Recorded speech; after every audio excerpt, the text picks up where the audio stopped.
it through the participants at this year's event and things to watch as it pertains to the Miami Dolphins. You are Locked On Dolphins, your daily Miami Dolphins podcast, part of the Locked On Podcast Network, your team every day.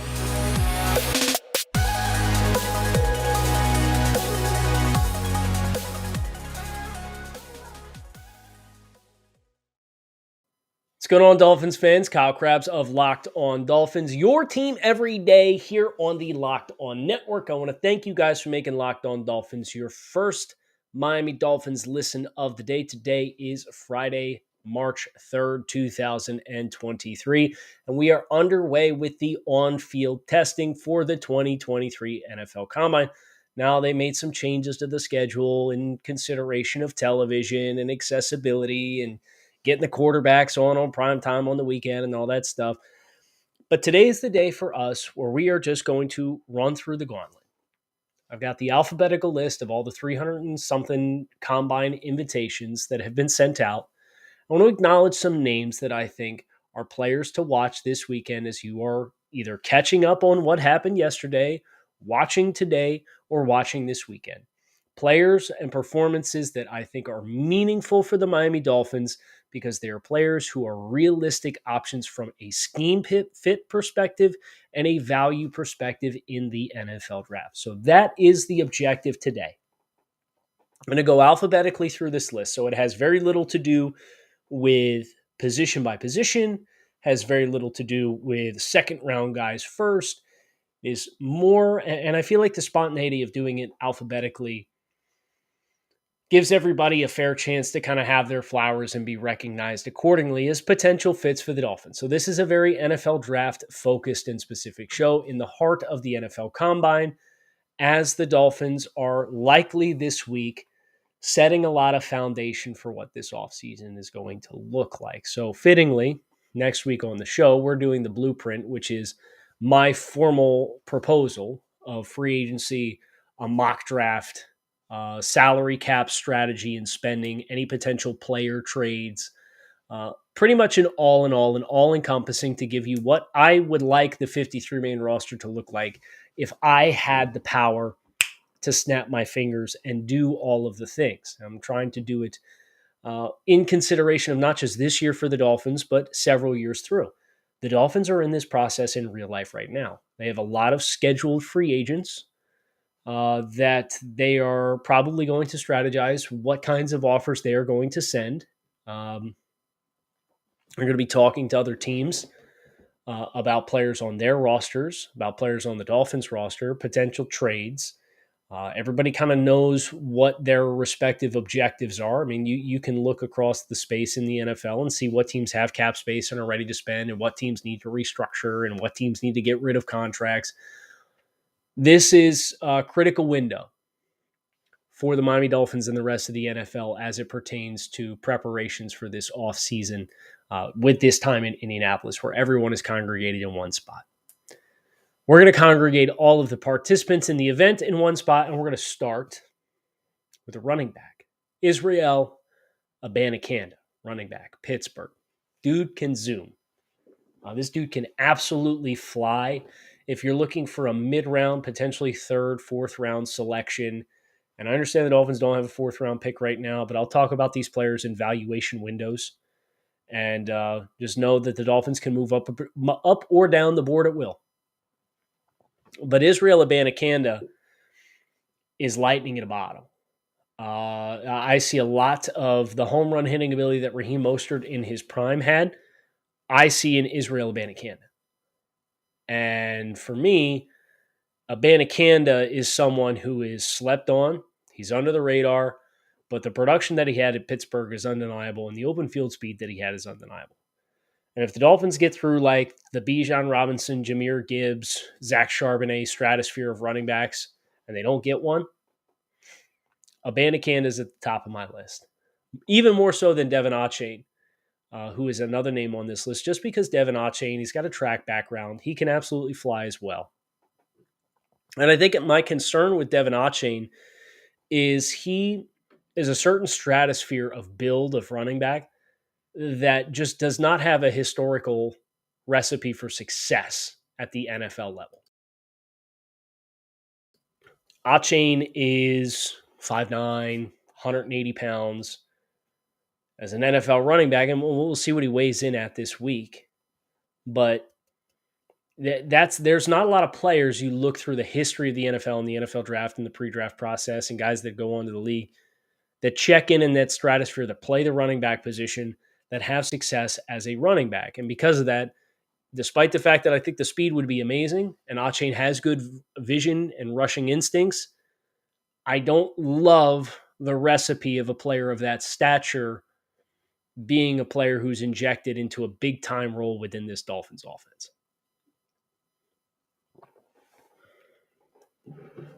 I think Davis Allen, a tight end from Clemson, is an interesting mid-round target. He's a little bit of a do-it-all type of player. He reminds me of Hunter Long. And you could say that for better or for worse, but just kind of listening to this coaching staff talk about Hunter Long, it certainly seems like some of the issues with Hunter Long come to focus and intensity and intentional nature of everything that you do as a professional football player. I believe that the coaching staff phrased it at one point, we have to gotta get this guy going, right? And he's a healthy scratch at times. He deals with some bumps and bruises. I believe he had a concussion at one point last year. Just felt like the ball never really got rolling downhill for Hunter. But you're far enough in with Hunter that if the light bulb doesn't come on for him this year, it might not ever. And I do think that body type and that style of player is one that is worth going to the well again. So Davis Allen is a name that I do have circled as an interesting player for the Dolphins, even if he's a bit redundant to what they have in Hunter Long, just because we're waiting for Hunter Long to live up to his potential. One thing that you never have to worry about living up to their potential is Built Bar. Built Bar is a protein bar. It tastes like a candy bar. These things are high in protein, high in fiber, low in calories, low in sugar. They're absolutely positively delicious. They have 100% chocolate on all of their bars, in spite of only 130 calories and 4 grams of sugar to go with that whopping 17 grams of protein. So you can go to built.com, get yourself a box, or you can also get them at your local Walmart or Sam's Club. You can go to Walmart, go to the pharmacy section, get yourself a 4-bar box, or you can go to Sam's Club, load up on the 13-bar boxes, and thank us later. Built is the cheat code you didn't know you needed in life, so make sure you load up on some absolutely positively delicious Built Bars, the protein bar that tastes like a candy bar.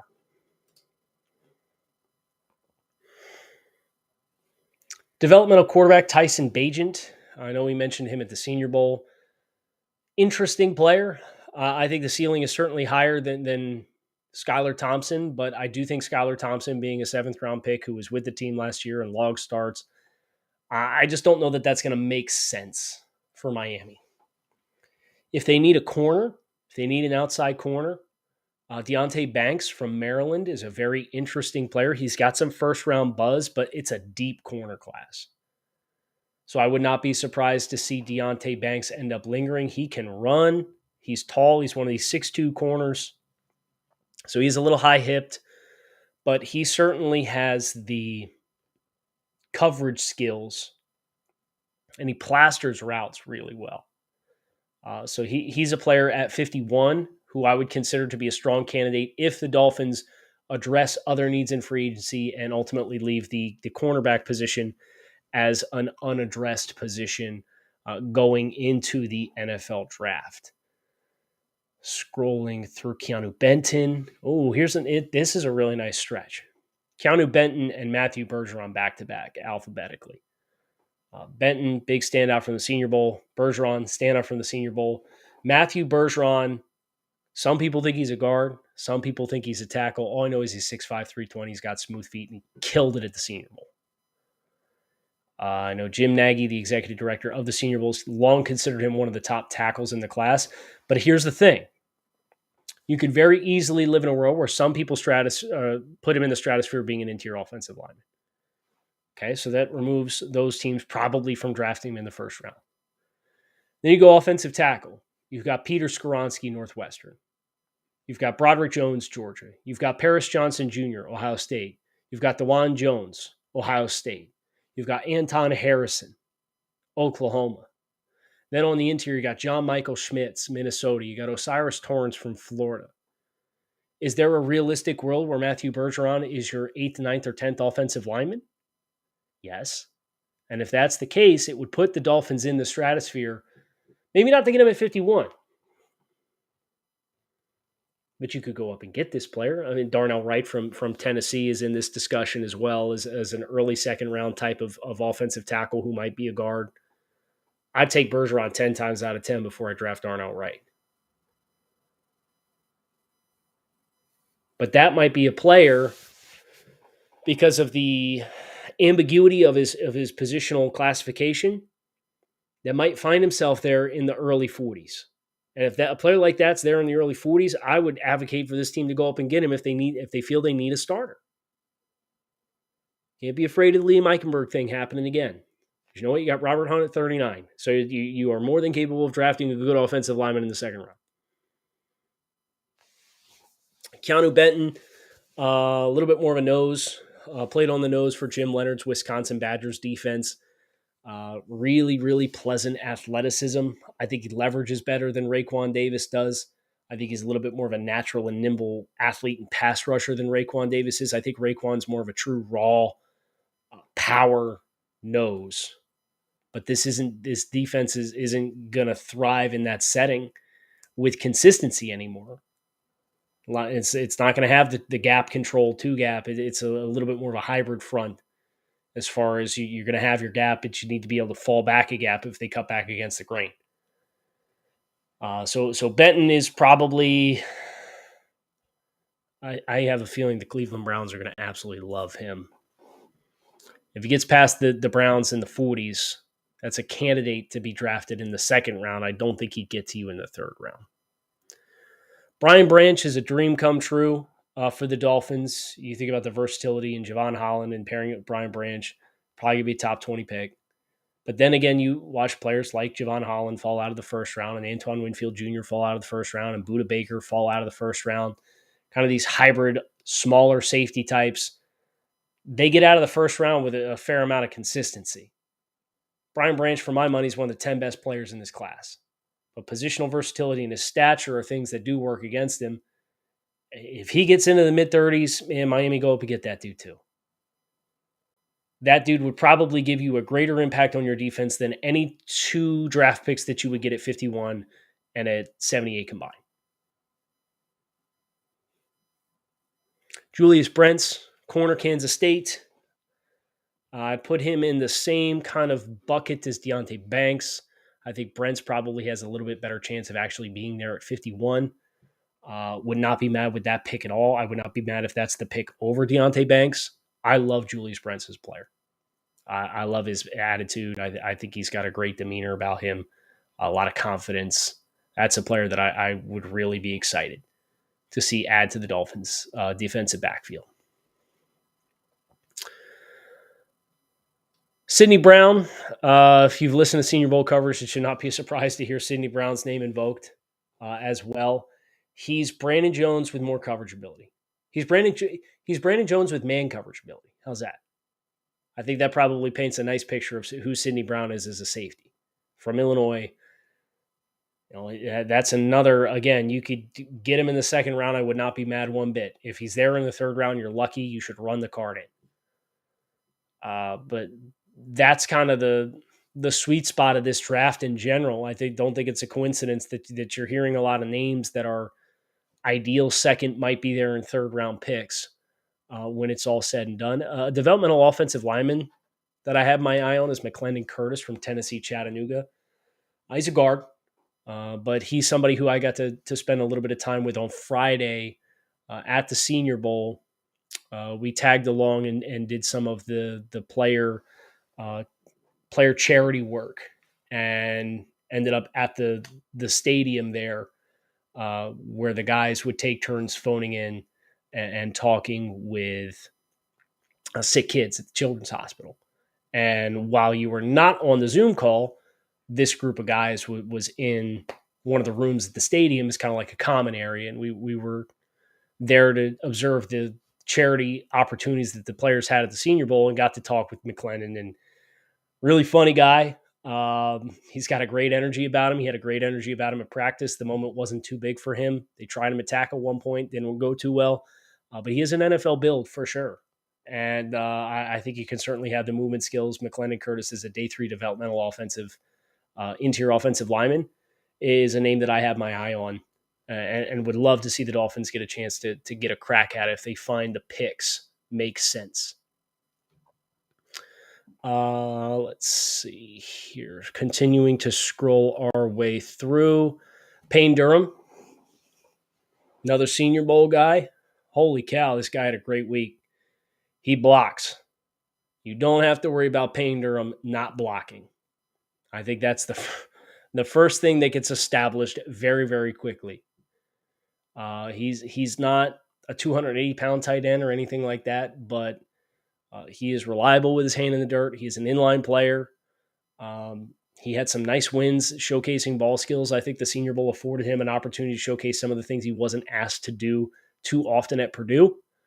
And quite frankly, I think his role at the NFL level, especially if he were to be drafted by the Dolphins, would probably parallel the role he played at Purdue. But at least it's nice to know he has that in the bag to be able to go to in passing situations and be somebody that you can call upon intermittently.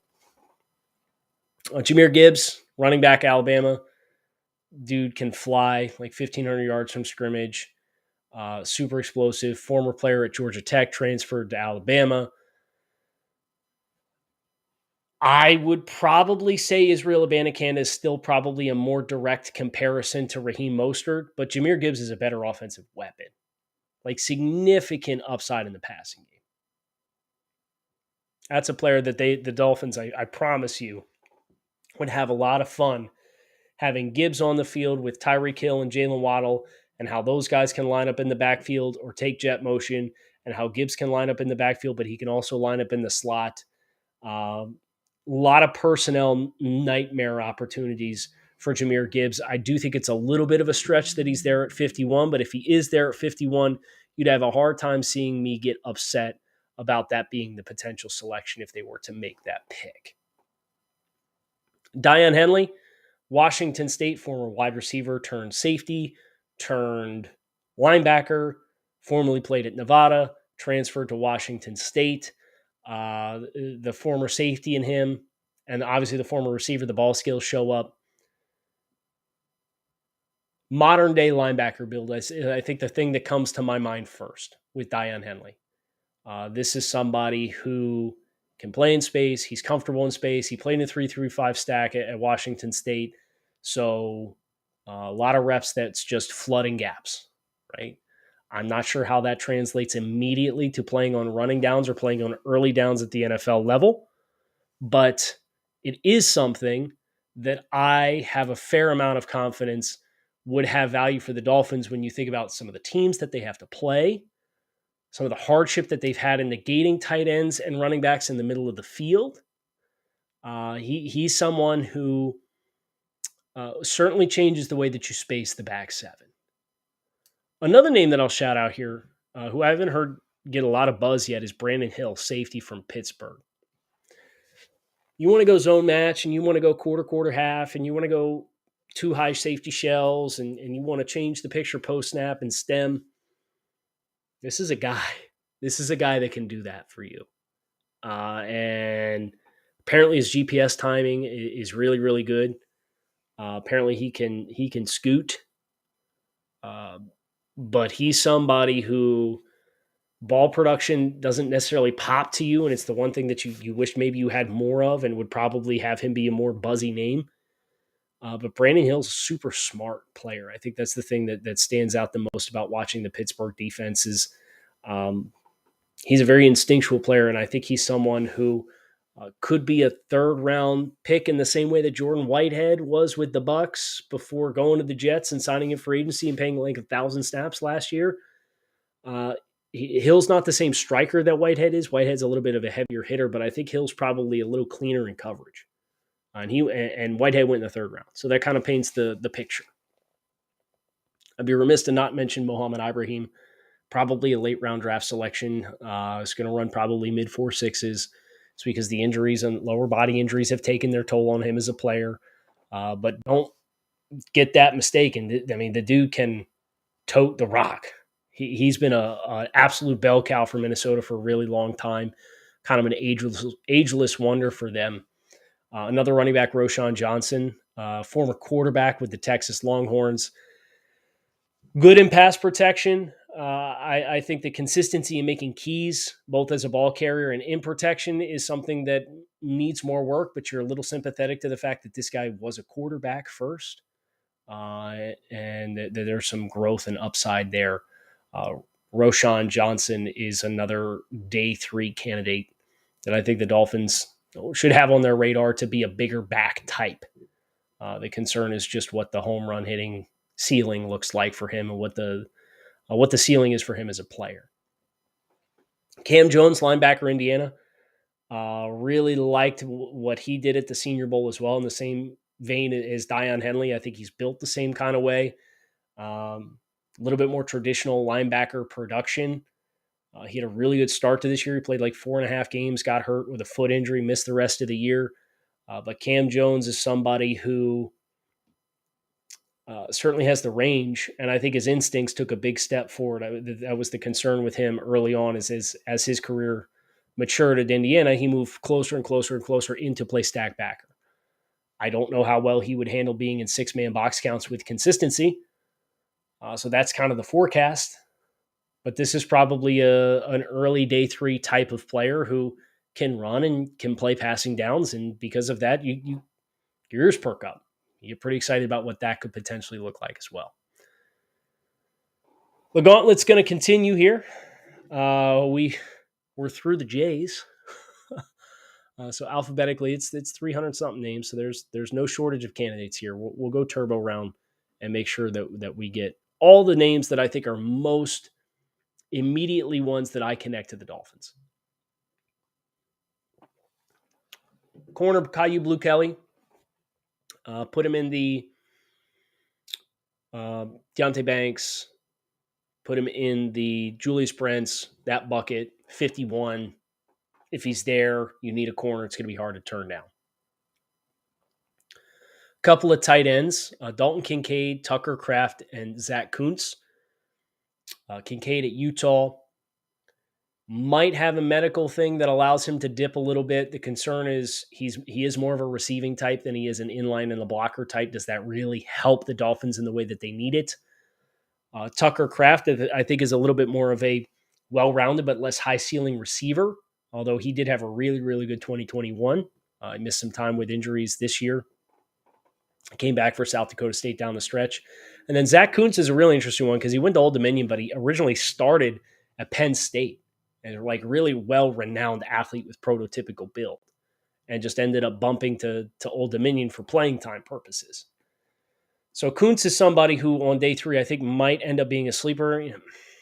Shame on me for not scrolling down here further enough. I got Sam Laporta and Cameron Latu at tight end as well. Laporta from Iowa, former wide receiver as a recruit, bulked his body up. The ball skills are very apparent. I do think playing at Iowa has bred him to block effectively and well. So that's somebody who I think could check the boxes the Dolphins need as far as playing an inline role and not being a volume receiver, but having receiving skills. And then Cameron Latu is a little bit more of the zone, sit-down, chain mover. I don't think he's overly dominant in blocking situations, but he's a really likable player as far as winning underneath and sitting down and finding soft spaces in zone. Jartavius Quan Martin, safety nickel hybrid from Illinois. A little bit more of a corner build as compared to Sidney Brown's a big rocked up safety type. But Quan is very versatile, very good in coverage. Probably a middle round pick, a round 3, round 4 type selection. I'm interested to see what his full athletic testing profile looks like to give you an idea of just how versatile he might be. I think he's somebody that can really help himself. He's kind of the forgotten guy because you got Devin Witherspoon in that secondary, you got Sidney Brown in that secondary, but he can absolutely play. Cody Mauch, interior offensive lineman. He's going to be a guard. He could be a center. I expect he'll be a guard. He played tackle for North Dakota State. Day 2 selection, kind of definitively. There's a chance he sneaks out before the Dolphins get their first pick in. But I like their chances of him being on the board. And if you want to draft the left guard, if you feel like you've got right tackle figured out, I think that he's probably somebody from a movement skills perspective that can really help you and get you better and more consistent at that guard spot, which is really what the Dolphins need. Scrolling on down through, we've already gave some love to Luke Musgrave. We talked about him the other week as being a player that I would love to see the Dolphins have a chance to strike and go up and get if he tumbled a little bit.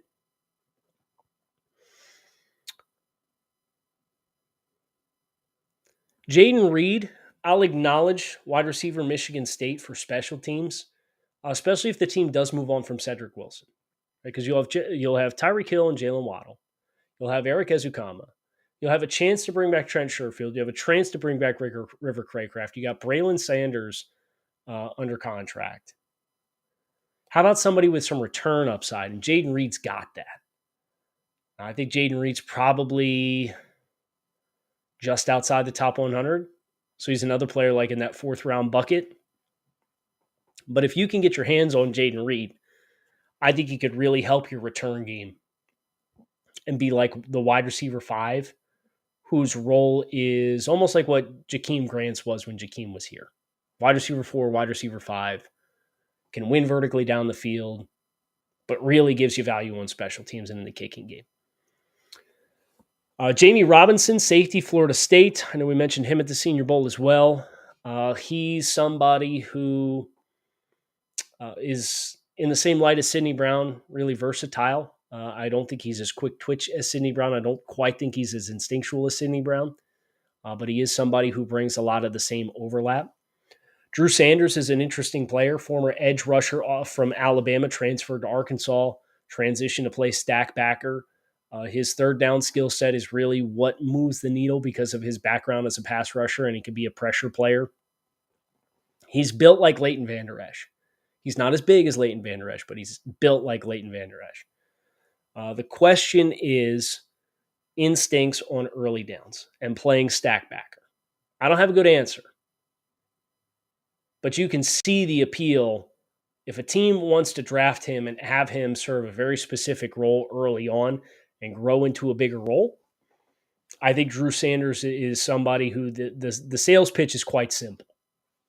I just don't know that the Dolphins have the right environment to do it based on their need, unless they go out and they get a couple of free agents that are going to be shorter term stopgaps for you. I do think if you want to take a chance on a backer, somebody who can live in lighter boxes, Noah Sewell is an interesting player to invoke. This once upon a time, Penei Sewell's brother, somebody who was long considered a top 15 type prospect. And he's kind of fallen off a little bit. He's showcased some stiffness the last 2 years. Not quite as dynamic as he was as a freshman. But he's got the size and the physicality to play in light box counts. And if you can get him right and get him back to what he was as a freshman, I think the movement skills can suddenly be there for this to be a dynamic 3-down linebacker. So Noah Sewell is somebody who's kind of swimming upstream a little bit as far as his momentum, but is a player I'd certainly be interested in for the Dolphins. Christopher Smith is another versatile safety type. Can play in the nickel, can play up high, can play sub. He had a good showing down at the Senior Bowl and did some nice stuff in one-on-ones. I think really injected some excitement for him. Mozzie Smith, nose tackle. There's a couple. I don't know. Nose tackle is not really a popular talking point for us as Dolphins fans because there's more pressing needs to be had. But I really think that other body up front to play in the A-gaps can really set the rest of this unit up for success up front. Acknowledge Tajay Spears, running back, Tulane. Electric player. Medicals are a little bit of a question there. Brenton Strange, tight end from Penn State. Big time run after catch guy at Penn State, created a lot of big plays with the ball in his hands. Prototypical build. I think he can play in line. I like him a lot.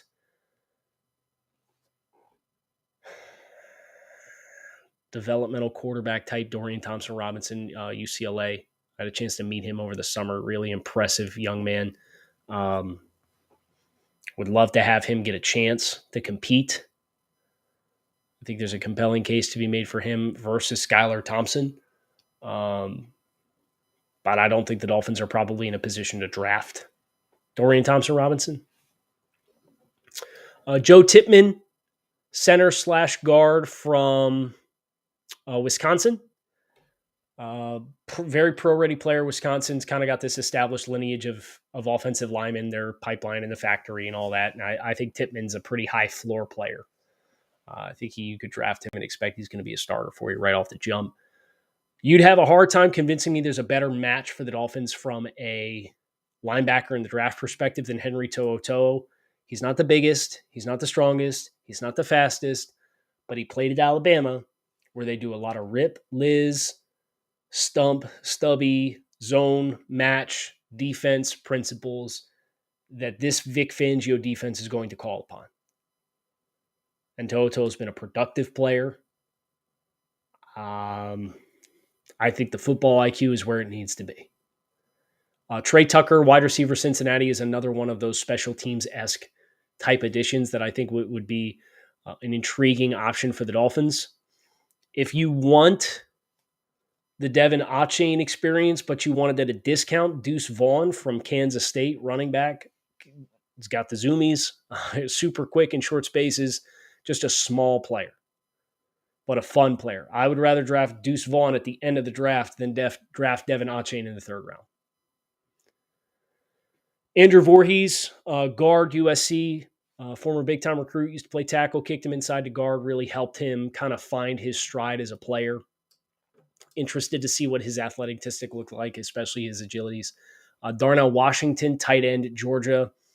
This guy's a glorified tackle, but he's going to run probably 4.7, and he can hurdle dudes on the perimeter, and he's 6'7", and catches just about everything in the red zone. He's a really fun blend. Tight ends, the fact that there are so many tight ends here, you should find inspiration for if you're a Dolphins fan, that there's this kind of versatility at the tight end position that gives you a chance to find an impact player for you right off the jump. That's going to do the gauntlet. 35 minutes approximately of just ripping through combine names. Now, there's names that I think are compelling that I left off of here, but I just tried to go through alphabetically all the invites and shout out the ones I most frequently associate with the Dolphins for some kind of fit for one way, shape, or form. We will be back next week. Do the Dolphins blueprint. We'll go through free agency, salary cap, 7-round mock draft, 53-man roster, the works. It's going to be a lot of fun. So make sure you hit subscribe and keep it locked in right here on Locked On Dolphins. Enjoy the combine this week. Kyle Krabs, thanks for checking out the show. Make it a great weekend, and I will talk with you all again on Monday.